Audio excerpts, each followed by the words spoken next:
In the dusty plains of Montana, weathered cowboy Jack Mercer thought he'd seen everything the wilderness could throw at him. But nothing prepared him for the night. A figure fell from the storm-torn sky and crashed into his wheat field. What he discovered changed everything he believed about the world. This is the story of an ordinary man who saved a being from beyond our realm and faced the consequences when heaven itself came knocking at his door. Jack Mercer had been working his family's ranch for 43 years, ever since his father passed the deed into his calloused hands on his 18th birthday. The Mercer Ranch stretched across 500 acres of Montana grassland, bordered by pine forests to the north and endless wheat fields to the south. It wasn't much by modern standards, but it was honest work, and Jack had never wanted anything more than the simple rhythm of dawn chores, midday repairs, and evening rides across his land. The storm came without warning on a Tuesday night in late September. Jack had been mending fence posts near the eastern boundary when the sky suddenly darkened, clouds rolling in like black smoke across the horizon. Thunder cracked so loud it seemed to split the earth itself, and lightning painted the clouds in brilliant white and purple streaks.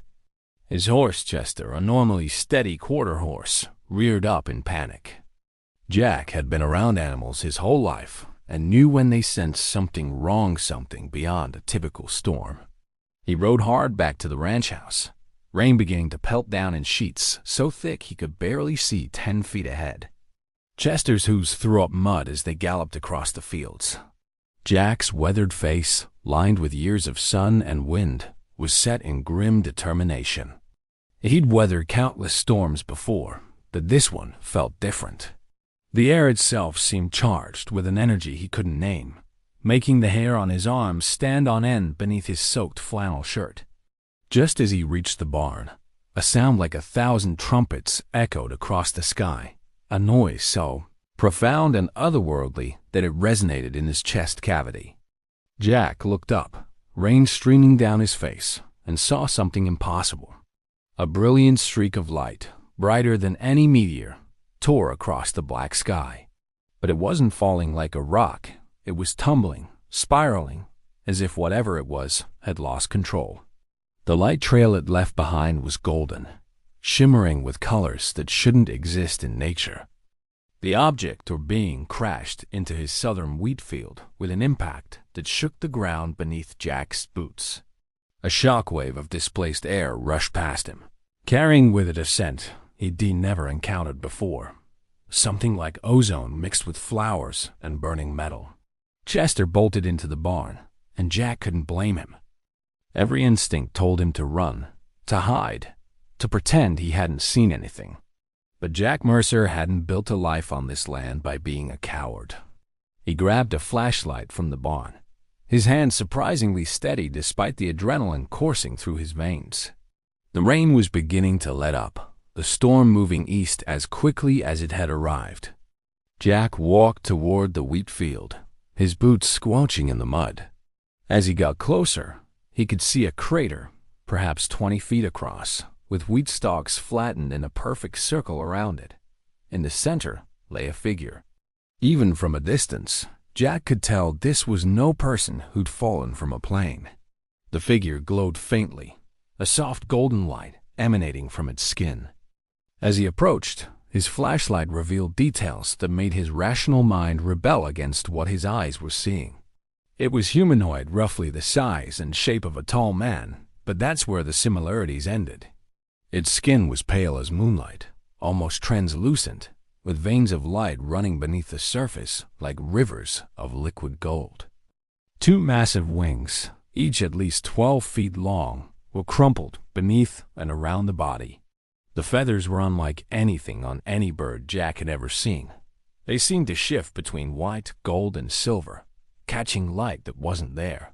The being's face was beautiful in a way that hurt to look at, features too perfect, too symmetrical to be human. Its eyes were closed, and blood, if you could call it, that seeped from wounds on its side and shoulder. The blood was luminescent, a golden red that glowed against the dark earth. Jack knelt beside the fallen figure, his weathered hand hovering over its shoulder, unsure if he should touch something so clearly not of this world. But he'd been raised to help any creature in need, and whatever this being was, it was clearly dying. The being's eyes suddenly opened, brilliant gold irises that fixed on Jack's weathered face with an intensity that made him catch his breath. Its lips moved, forming words in a language that sounded like music and wind chimes, completely incomprehensible. Then, as if adjusting, it spoke again, this time in English, though the voice seemed to come from everywhere and nowhere at once. You ... should not be here. Danger ... comes. The being's hand reached up, grasping Jack's wrist with surprising strength. They will ... follow. Heaven's army. They will come for me. You must leave me. But Jack Mercer had never left anything to die alone in his fields, and he wasn't about to start now. Consequences be damned. Jack made a decision that would change everything. Ignoring the being's protests and his own screaming common sense, he carefully worked his arms beneath the wounded figure. It was lighter than it should have been, maybe 150 pounds despite its size, and the wings folded against its back with an unsettling fluidity. The feathers felt like silk and electricity under his fingers, and touching them sent strange sensations up his arms, like pins and needles mixed with warmth. Getting the angel, because what else could it be, back to the ranch house was a nightmare. Jack was strong from decades of ranch work, but carrying a 6.5-foot being with 12-foot wings through muddy fields tested every muscle he had. The angel drifted in and out of consciousness, occasionally murmuring words Jack couldn't understand. Twice, the being's body flared with light so bright Jack had to close his eyes, and he could feel heat radiating from the wounds, as if something inside was trying to heal the damage but failing. He brought the angel to his house, a modest 2-story structure his grandfather had built in 1947, with cedar siding weathered to gray and a wraparound porch that had seen better days. Inside, Jack cleared everything off his dining room table and carefully laid the being down. Under the harsh fluorescent light of his kitchen, the angel looked even more impossible. The wounds were deep, particularly the one on its left side, where something had pierced clean through. The edges of the wound glowed and sparked, as if reality itself was damaged. Jack had tended countless injured animals over the years, cattle, horses, even a wolf cub he'd found abandoned one winter. But he had no idea how to treat this.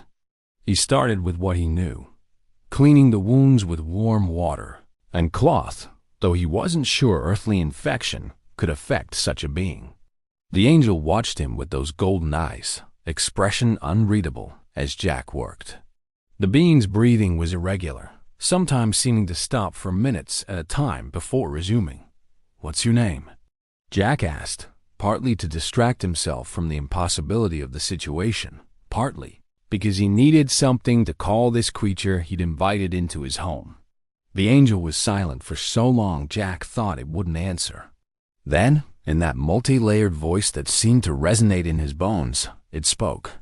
"My name would break your tongue and burn your throat, but your kind have called me Azrael. Was a defender of the threshold between your realm and the higher spheres." The angel's eyes closed briefly, pain flickering across its two perfect features. "I have failed in my duty.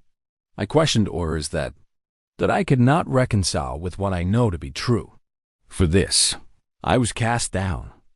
Jack absorbed this information while wrapping the angel's torso with clean bandages, a futile gesture, probably, but it made him feel like he was doing something. "Cast down? You mean heaven kicked you out?" The concept seemed absurd, even as he said it, but then again, he had an angel bleeding gold on his dining room table. "Not kicked, hunted." Azrael's hand suddenly gripped Jack's arm again, those golden eyes opening wide with urgency. "They declared me fallen, rebellious, dangerous. The host will come not to retrieve me, but to ensure I am destroyed. The Archons do not tolerate dissent, even when that descent is born of mercy. The angel tried to sit up, failed, and collapsed back onto the table with a sound like a struck bell. You must leave this place. When they arrive, they will not distinguish between a fallen angel and the human who sheltered it. They will purge everything. Jack stepped back, his mind reeling. He'd spent his entire life in Montana, working this land, living a simple existence guided by straightforward principles. Work hard, be honest, help those in need, and don't ask for more than you've earned. Now he was being told that heaven itself, the actual heaven, had a military force that was coming to his ranch to execute a wounded angel and anyone who got in the way. The rational part of his brain suggested this was all a hallucination, maybe a gas leak in the house or a stroke brought on by stress. But the angel was solid and real, its blood still glowing faintly on his hands, and the massive wings draped over the sides of his table were impossible to deny. Jack walked to his kitchen window and stared out at his fields, the wheat stalks silvered by moonlight. Now that the storm had passed, this was his land, his home. And he'd be damned if he'd be driven off it by anyone or anything, earthly or otherwise. He turned back to Azariel, his weathered face set with the same stubborn determination that had seen him through droughts, economic downturns, and the lonely years after his wife Sarah had passed. "I appreciate the warning," Jack said quietly, "but I don't run, and I don't let things die on my land if I can help it. So you just focus on healing up, and I'll worry about whoever comes looking for you." Azariel stared at him with an expression Jack couldn't quite read, something between disbelief and a profound sadness. "You don't understand what you're facing. The hosts are not bound by your physical laws. They are living weapons, forged from divine will and absolute purpose. One angel could level this entire valley. They will send dozens." Jack pulled a chair up to the table and sat down heavily, suddenly feeling every one of his 61 years. "Maybe I don't understand, but I understand right and wrong, and hunting down something that questioned orders. That sounds a hell of a lot more wrong than right. So we'll see what happens when they get here." He managed a tired smile. "Besides, I've got a good rifle and a stubborn streak. Might surprise you what that can accomplish." For the first time, the angel's perfect features shifted into something that might have been a smile, though it was tinged with sorrow. "You remind me of why I questioned in the first place, Jack Mercer. Why I could not follow orders that demanded ... cruelty in the name of divine justice. Perhaps there is more holiness in your stubbornness than all of heaven's armies." Outside, unknown to both of them, the first scout angels had already begun their descent, their presence marked only by the way all sound in the forest suddenly stopped, as if nature itself held its breath. Jack spent the next 3 hours preparing for something he couldn't possibly prepare for. He knew it was futile. Azariel had been clear about the power of heaven's forces, but doing something felt better than sitting and waiting. He loaded every gun he owned. The Winchester rifle his father had given him, the Remington shotgun he used for hunting, and the old Colt revolver that had been in the family for generations. He placed them strategically around the house, knowing they'd probably be useless, but unable to stop himself. Azariel had fallen into something between sleep and unconsciousness, the golden glow from the wounds slowly fading. Jack noticed that the angel's breathing had steadied, and the smallest wounds had begun to close, leaving faint scars that glowed like veins of gold under the skin. Whatever healing ability the being possessed was working, just slowly. Too slowly, Jack thought, glancing at the window where the first hints of dawn were beginning to lighten the eastern sky. It was 4:47 a.m. when Chester began screaming in the barn, a sound of pure, primal terror that Jack had never heard from his horse before. Then all the other animals joined in, the cattle, the chickens, even the barn cat. Every creature on the ranch was crying out in fear. Jack rushed to the window and felt his blood turn to ice. The sky above his farm was changing. The stars were disappearing, not because of clouds, but because something was covering them, something massive and impossible. Geometric patterns of light were forming in the air, like crystalline structures made of pure radiance. They grew larger and more complex, spinning slowly, each one the size of a house. And through these patterns, figures were beginning to emerge. They descended in perfect formation, and Jack's mind struggled to process what he was seeing. These were not the cherubic, gentle angels from Sunday school paintings. These were beings of terrible beauty and power, each one at least 10 feet tall, clad in armor that seemed to be made of solidified light. Their wings were not soft and feathered like Azrael's, but sharp and metallic like blades made of crystal and lightning. They carried weapons, swords, and spears that burned with cold white fire. There were dozens of them, forming ranks in the air above his wheat fields. Jack heard movement behind him and turned to see Azrael forcing himself upright, face contorted with pain and fear. "The Seraphim Guard," the angel whispered. "They've sent the executioners." Azrael struggled to stand, wings spreading awkwardly, still damaged and unable to fold properly. "You must run, Jack. Please, this is not your fight." But Jack was staring out the window at the impossible army hovering above his land. And something in him, something that had been shaped by generations of Mercers who refused to abandon their home through wars, depressions, and disasters, solidified into absolute resolve. "This is my land," he said quietly. "Nobody comes to my land and threatens me or anyone under my roof. I don't care if they're from heaven, hell, or Washington, D.C. The lead angel descended, landing in Jack's front yard with an impact that cracked the earth. It was larger than the others, perhaps 12 feet tall, and its armor was more ornate, marked with symbols that hurt to look at directly. The being's face was hidden behind a helmet of light, but its voice carried across the distance with perfect clarity, bypassing Jack's ears and speaking directly into his mind. "Human, you shelter a criminal of the highest court. Surrender the fallen one called Azrael, and your death will be swift and merciful. Refuse, and we will purge your existence from reality itself. You have 30 seconds to decide." Jack looked at Azrael, who was leaning heavily against the table, golden blood seeping through the bandages again from the exertion of standing. The angel met his gaze and gave a small, sad nod, permission to hand him over, an acceptance of fate. But Jack was already walking toward his front door, grabbing the Winchester on his way.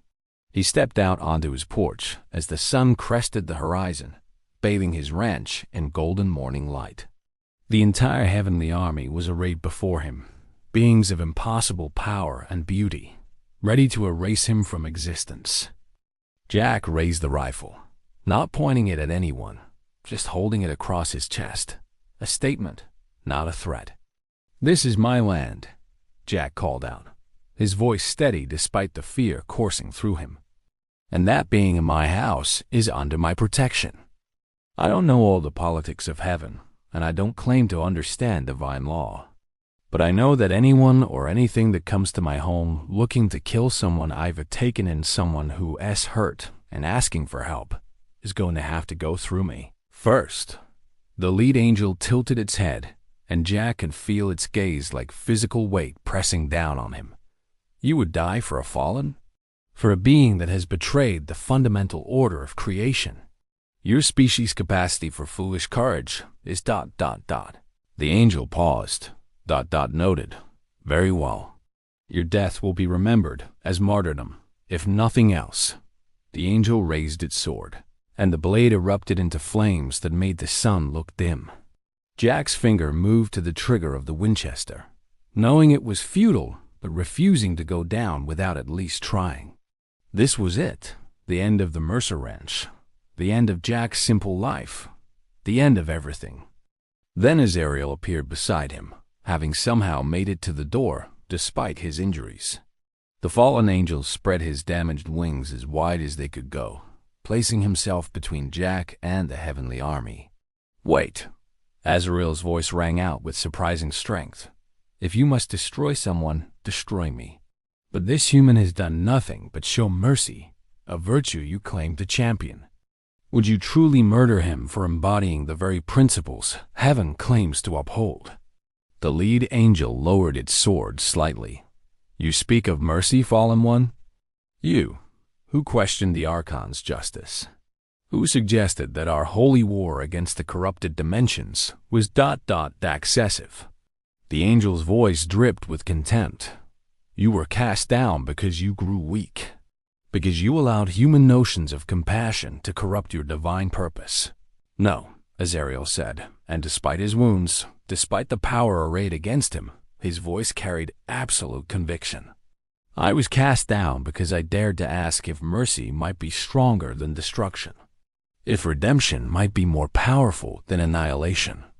And this human, this simple rancher who owns nothing but land and honor, has shown me that those questions were right to ask. The lead angel was silent for a long moment. Then, so be it. You will both burn. The lead seraphim raised its sword high, and every angel in the sky mirrored the gesture. The morning air filled with the sound of 1,000 crystalline blades igniting, each one burning with cold fire that seemed to freeze and incinerate simultaneously. Jack felt the temperature around him shift wildly, freezing cold one moment, searing heat the next. This was power beyond anything humanity had ever witnessed, and it was about to be unleashed on his front porch. But Azrael wasn't giving up. Despite his wounds, despite being outnumbered 50-1 by beings just as powerful as he'd been before his fall, the angel planted his feet and raised his hands. Golden light erupted from his palms, forming a shimmering barrier around himself and Jack. It was beautiful, like a dome made of crystallized sunlight, but Jack could see it was incomplete, full of cracks and weak spots where Azrael's injuries prevented him from channeling full power. Your shield won't hold, Fallen, the lead seraphim stated, its voice emotionless. You are diminished, damaged, and you protect a fragile human who will die from the mere pressure of our attack. Stand aside and face execution with whatever dignity you have left. No, Azrael said simply. The word hung in the air like a bell toll.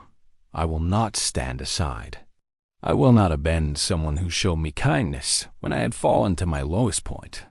If that is what being fallen means, if that is the consequence of choosing compassion over blind obedience, then I embrace it fully. Jack stood beside Azrael, rifle still in hand, and felt a strange calm wash over him. He'd lived a good life, not a perfect one, but an honest one. If this was how it ended, protecting someone in need against impossible odds, then there were worse ways to go. He thought of Sarah, his wife of 30 years, buried on the hill overlooking the north pasture. Maybe he'd see her soon. The thought brought a small smile to his weathered face. The seraphim leader began to descend, its wings spread wide, sword raised for the killing blow. The other angels moved in formation, tightening the circle, ready to unleash devastation. Jack could feel the power building, making the air vibrate, causing his teeth to ache and his bones to resonate with an uncomfortable frequency. This was it. Then something unexpected happened. A sound cut through the tension, not the trumpet call that had preceded Azrael's fall, not the crystal chime voices of the angels, but something else. A low, resonant hum that seemed to come from the earth itself. Jack felt it through his boots first, then in his chest. The ground beneath the ranch began to glow with a soft, warm light, not the harsh white gold of the angels, but something earthier, like sunlight filtering through amber or honey. The lead seraphim stopped mid-descent, its head turning as if searching for the source of this new power. What is this? It demanded, and for the first time, Jack heard uncertainty in its voice. Azrael's eyes widened in recognition and disbelief. The land, he whispered. The land itself is responding. Jack didn't understand, but he watched in amazement as the light from the ground began to coalesce, forming patterns across his fields. The wheat stalks stood straighter, glowing from within. The trees at the forest edge blazed with gentle radiance. Even the old barn seemed to pulse with warm light. It was as if the ranch, every acre, every plant, every particle of soil that generations of Mercers had worked and cared for, was awakening. A voice spoke, not in words but in feelings and images that flooded Jack's mind. This land knows love. This land knows sacrifice. This land knows the worth of the one who tends it. The Mercer family had worked this land for over a century, not through exploitation, but through genuine partnership with the earth. They'd rotated crops to keep soil healthy, had planted trees to prevent erosion, had treated the land with respect and gratitude. And now, somehow, the land itself was choosing to protect its caretaker. The warm light surged upward, forming a second barrier around Azrael's weakening shield, but this one was different. It wasn't made of divine power or angelic energy. It was made from something older, more fundamental, the accumulated care and love that generations of Mercers had poured into this soil. It was made from every seed planted with hope, every fence mended with dedication, every animal tended with compassion. The Seraphim leader's sword struck the barrier and stopped dead. The being tried again, putting its full celestial might behind the blow, but the earthen shield held firm. The other angels joined the attack, 50 blades of holy fire crashing against the dome of light, but it didn't even flicker. The land was protecting its own, and apparently, that was a power even Heaven's army had to respect. "This is impossible," the lead Seraphim said, actually taking a step back. "Earthly magic cannot withstand divine will. This is a fundamental law of creation. Maybe it's not magic," Jack found himself saying, surprising himself with the steadiness of his voice. "Maybe it's just that this land and my family, we've built something real here. Something that matters. And maybe that's worth protecting, even against heaven itself." Azrael was staring at the barrier in wonder, his golden eyes shining with tears that glowed like liquid sunshine. "In all my eons of existence," the angel said softly, "I have witnessed the power of stars being born, of galaxies colliding, of divine edicts reshaping reality. But this simple love between a human and the land he tends, I have never seen anything more powerful." The lead Seraphim lowered its sword, and Jack could see the being was genuinely confused, perhaps for the first time in its existence. The angel looked at Jack, then at Azrael, then at the glowing land around them. For a long moment, nothing moved. The entire heavenly army hung suspended in the air, uncertain, their absolute certainty in their mission suddenly shaken by something they couldn't overcome and couldn't understand. Finally, the lead angel spoke. "This changes nothing. The fallen one is still condemned. You merely delay the inevitable. We will return with greater force, with powers that can unmake this entire region if necessary. Enjoy your temporary reprieve, human. It will not last." But even as the Seraphim spoke these words, Jack heard doubt in its voice. The angels began to withdraw, rising back through the crystalline portals in the sky, their formation less perfect now, their certainty shaken. Within minutes, the sky was clear again, showing nothing but normal morning blue. The barrier of light slowly faded as the angels disappeared, leaving Jack and Azrael standing on the porch in stunned silence. The ranch looked exactly as it had before, wheat fields golden in the morning sun, the old barn standing proud, Chester cautiously poking his head out to see if the danger had passed. But everything had changed. Jack had gone to war with heaven itself, and somehow lived to tell about it. His legs suddenly gave out, and he sat down hard on the porch steps, the Winchester clattering beside him. The adrenaline that had kept him standing drained away all at once, leaving him shaking and exhausted.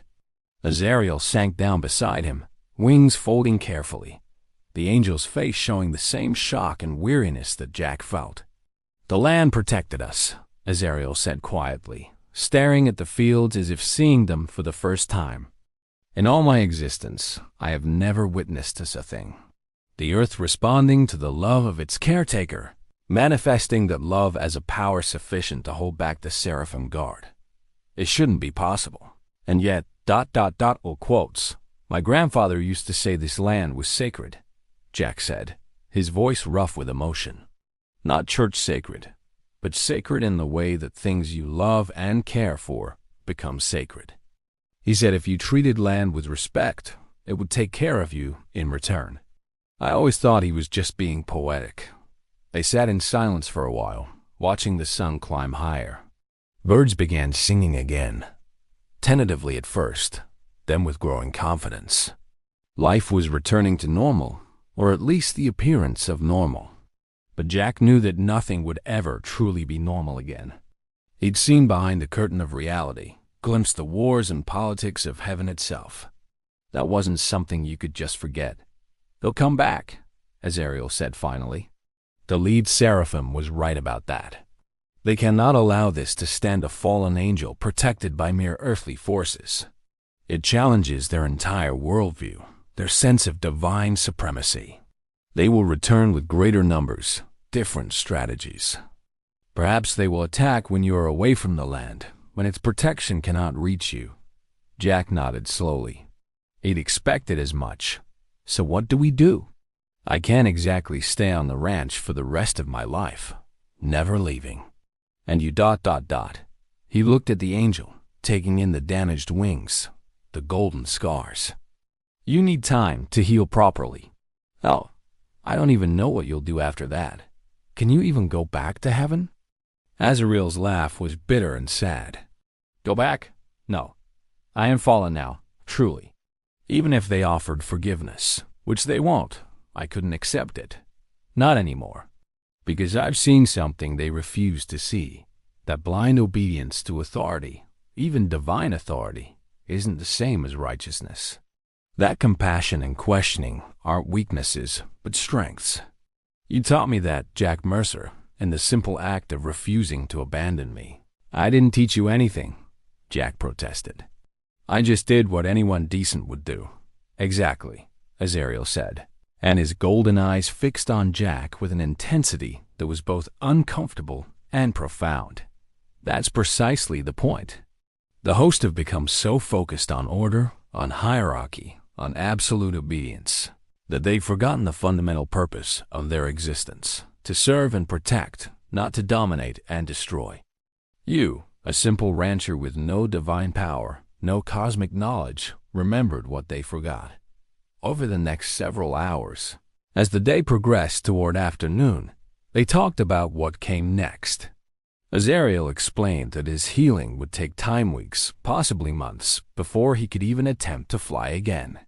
The wounds weren't just physical, but metaphysical, damage to his very essence that would require more than rest to repair. Jack offered his home for as long as needed, though both knew that every day Azrael stayed increased the danger when the angels returned. But as they talked, something else began to happen. News spread, though Jack never quite figured out how. By early afternoon, his nearest neighbor, Martha Chun, who lived 3 miles down the road, arrived with her truck full of supplies, food, medical equipment, even some books on theology that she thought might be helpful. She took one look at Azrael, sitting on the porch with his wings catching the sunlight, and simply nodded as if angels appeared on ranches every day. Heard you had trouble with some government types, Martha said, which was clearly her way of interpreting what she'd witnessed from a distance. Figure you might need some help. By evening, more neighbors had arrived, the Johnsons, the Martinez family, old Pete Peterson, who claimed to be 93 and couldn't possibly be a day under 100. They brought food, supplies, and most importantly, their presence. They set up in the yard, around the barn, creating an impromptu community gathering. Some of them glanced nervously at Azrael, clearly unsure what to make of the being with golden eyes and massive wings. But they'd come for Jack, because that's what neighbors did. What did you tell them?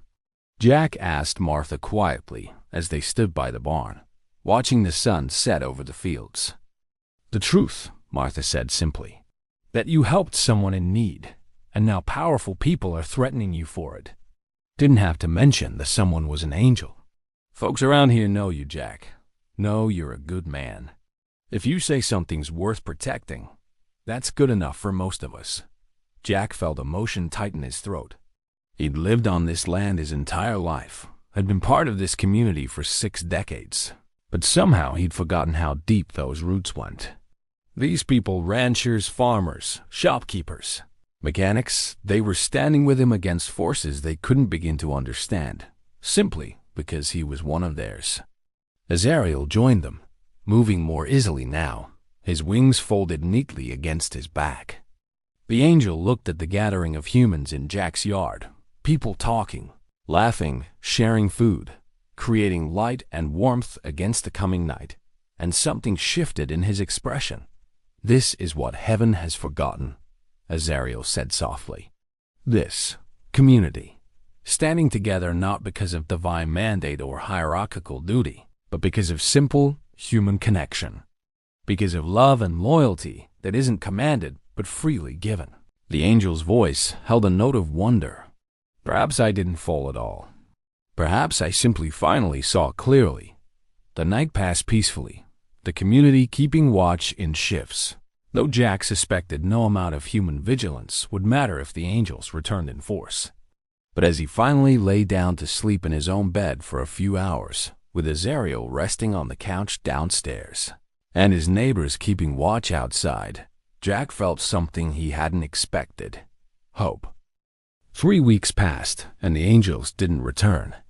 Jack began to wonder if maybe, just maybe, they'd given up. But Azariel assured him that wasn't how heaven worked. They were planning something, the angel insisted. Gathering intelligence, developing new strategies. The respite was temporary. During those 3 weeks, something remarkable happened. Azariel began to heal, but not in the way either of them expected. The angel's physical wounds closed, the golden scars fading to faint lines that glowed only in darkness. But the metaphysical damage, the wounds to Azariel's essence from being cast out of heaven, those healed differently. They healed through connection with Jack and the community that had formed around the ranch. People kept coming. Word had spread beyond the immediate neighbors. And while Jack never confirmed the angel's true nature to anyone who didn't see Azariel directly, the story became local legend. The stranger Jack had taken in, the mysterious figures that had come threatening, the way Jack had stood his ground. In a world that often felt cold and disconnected, the story resonated. People wanted to be part of something meaningful, something that stood for the values they claimed to hold. Azariel, for his part, began to integrate into this unexpected community. The angel helped with ranch work, learning to mend fences and feed cattle with a dedication that surprised Jack. Azariel's strength, even diminished, was considerable, and the angel Iswings proved surprisingly useful for things like accessing the barn's high loft or spotting strayed cattle from elevated vantage points. But more than the physical help, Azariel provided something else: wisdom. People would come with problems, disputes with neighbors, questions about ethics or philosophy, struggles with faith, and Azariel would listen with infinite patience, offering perspectives shaped by eons of existence. The angel never claimed to have all the answers anymore, but rather helped people find their own truth through careful questions and gentle guidance. On the 21st day, Jack woke before dawn to find Azariel standing in the wheat field where he'd first fallen, wings spread wide, face turned toward the lightening sky. The angel's feathers caught the pre-dawn light, shimmering with colors that seemed more vibrant than before. Jack approached quietly, not wanting to disturb whatever moment Azariel was having. "I can fly again," Azariel said without turning around. "Not as high or as far as before, but enough. I could leave, find somewhere remote to hide, somewhere the host might not find me." The angel finally turned to face Jack, and his golden eyes held profound emotion. "But I don't want to.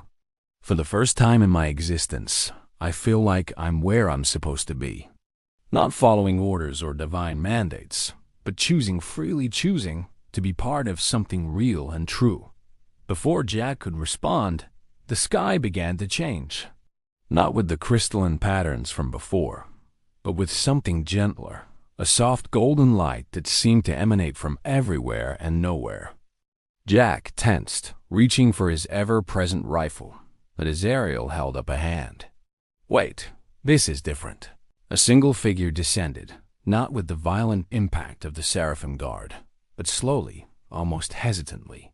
This angel was smaller, perhaps 8 feet tall, with wings of pure white that seemed to glow with internal light. Its armor was simpler, marked with symbols that Azrael recognized immediately. This was a messenger, not a warrior, one of the angels tasked with communication between realms. The messenger landed softly in the wheat field, its feet barely disturbing the stalks. It looked at Azrael, then at Jack, then back to Azrael with an expression that might have been surprise. When it spoke, its voice was gentle, lacking the harsh authority of the Seraphim. "Azrael, I am called Remiel. I come not with orders for your destruction, but with ... questions. The Archons are divided. What happened here 3 weeks ago has caused discord in heaven itself, something that hasn't occurred in millennia." Azrael stepped forward cautiously. "Discord? The Archons are never divided. They speak with one voice, unified in purpose and will." "They were," Remiel acknowledged. "Until now." When the Seraphim Guard returned and reported what they encountered, a human slave, for his land manifesting his power sufficient to repel heaven's forces, it caused debate. Some Archons insist this is merely a temporary anomaly, an aberration to be corrected with overwhelming force. But others ... The messenger paused, seeming to struggle with the words. "Others have begun to ask questions. Questions similar to the ones you asked, Azrael, before your fall." Jack listened in stunned silence as Remiel continued. "They ask, if earthly love and compassion can manifest such power, have we been wrong to dismiss these forces as weakness? If a simple human rancher can stand against divine will for the sake of protecting a stranger, what does that say about the nature of righteousness? Your fall, Azrael, and this human's response to it have cracked the certainty that has governed heaven since the beginning of creation. So, what happens now?" Jack asked, finding his voice. "Are you here to finish what the others started?" Remiel turned to him, and Jack saw something in the angel's eyes he hadn't expected: respect. "No, Jack Mercer. I am here to offer a covenant. The Archons who question have proposed something unprecedented, that Azrael be allowed to remain on Earth, not as a fallen to be hunted, but as an observer and liaison, to learn from humanity, to understand the sources of power that we in heaven have dismissed or failed to comprehend, and to report back what is learned. And if I refuse?" Azrael asked quietly. "If I choose to remain truly fallen, bound to Earth not by divine permission, but by my own free will?" Remiel was silent for a long moment. "Then the other faction, those who see this as rebellion that must be crushed, will prevail. They will return with sufficient force to overcome even the land's protection. They will destroy this ranch, this community, and everything within 100 miles if necessary, to prove that heaven's will cannot be defied." Jack felt cold, despite the warming morning. Everything his family had built, every person who had come to stand with him, all of it would be destroyed. But before he could speak, Azrael surprised him. "I refuse," the angel said firmly. "I will not return to heaven's service, not even as an observer or liaison. Not because I hate heaven, but because I have finally learned what it means to truly choose.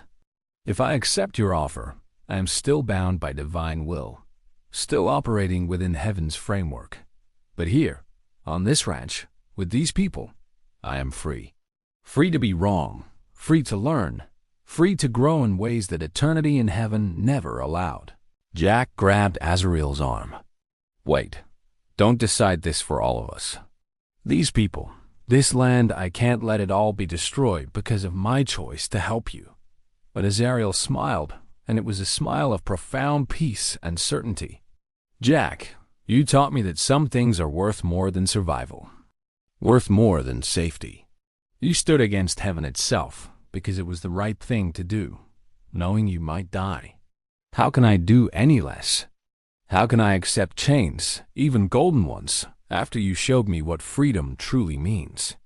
The wheat around them began to glow again, that same warm, earthen light as before. But this time it was stronger, spreading not just across Jack's ranch, but beyond, to Martha's land, to the Johnson farm, to every property whose owner had come to stand with Jack. The entire valley began to shimmer with golden light, as if the land itself was making a choice. Remuel stared in wonder at the phenomenon. The land ... it's not just protecting anymore. It's declaring allegiance. It's choosing. The messenger looked at Jack with something approaching awe. You've created something new, Jack Mercer. Something that exists in the space between earth and heaven, bound by neither, but connected to both. This land is becoming sacred ground, not holy in heaven's terms, but sacred in a way we never anticipated. The light grew brighter, and Jack could feel it now, not just around him, but within him. It was the accumulated love of every Mercer who had worked this land, every seed planted with hope, every animal tended with care, every fence mended with dedication. It was generations of honest work and genuine connection with the earth, and it had created something powerful enough to matter even to heaven. Tell your archons this, Jack said, his voice steady and strong. This land, these people, were not rejecting heaven, but we're not accepting blind obedience either. We're choosing to live by the principles heaven claims to represent: compassion, justice, protection of the innocent. And if that makes us enemies of heaven, then maybe heaven needs to take a hard look at what it's become. Remuel stood silent for a long time, wings folding and unfolding in what might have been agitation or contemplation. Finally, the messenger spoke. I will deliver your message. But know this, you have made yourselves a target for forces you cannot truly comprehend. Even this land's protection may not be enough if heaven decides to bring its full might to bear. Maybe, Azariel said, stepping beside Jack. Or maybe heaven will find that earthly determination is stronger than divine certainty. Maybe the archons will learn that love freely given is more powerful than obedience demanded. Either way, we stand here. We choose here. And we face whatever comes together. Remuel nodded slowly, then spread its wings and lifted off, rising into the morning sky. But before disappearing, the messenger called back. Some of us are watching, Azariel. Some of us are hoping you're right. That hope alone may be enough to change everything. Then Remuel was gone, leaving only a shimmer in the air where the angel had been.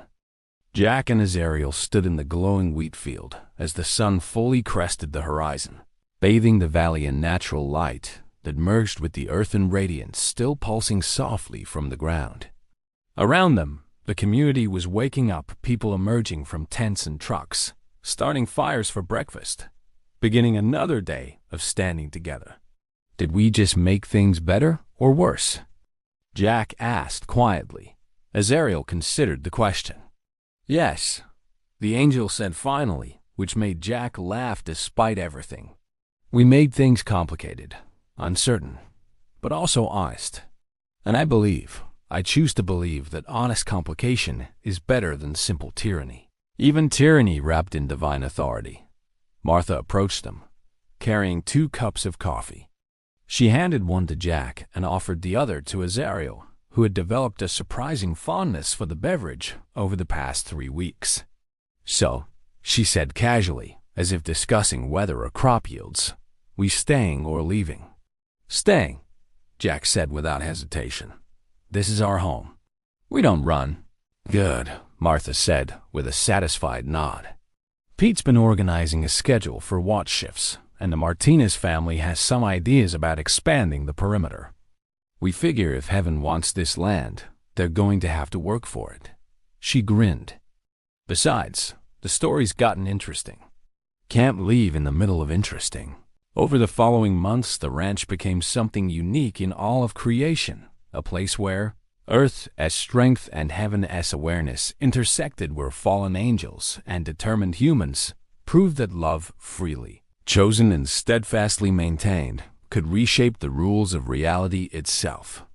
The angels never returned in force, though, sometimes at night. Jack would see lights in the sky that might have been scouts or might have been angels who had heard the story and came to see for themselves if such a place could truly exist.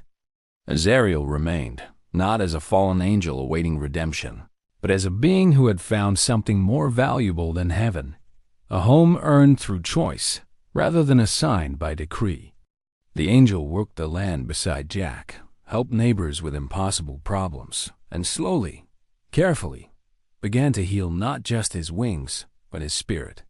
And the land thrived like never before. The wheat grew golden and strong, the cattle healthy, the water pure. Not because of divine blessing, but because of something simpler and more profound.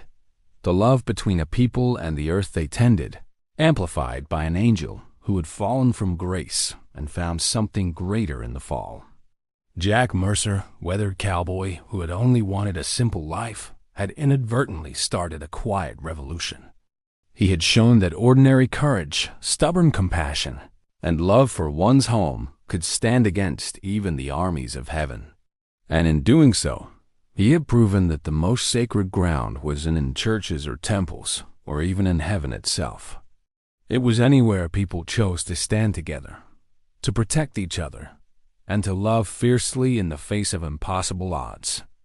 It was in wheat fields and ranch houses, in morning coffee shared with neighbors, in the decision to help a stranger even when that stranger fell from the sky with heaven's army in pursuit.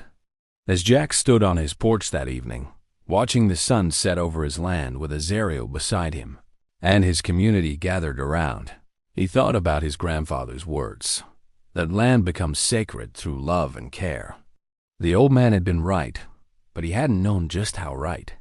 This land was sacred now in ways that transcended earthly or divine definitions. It was sacred because people had chosen to make it so. And that, perhaps, was the most powerful magic of all.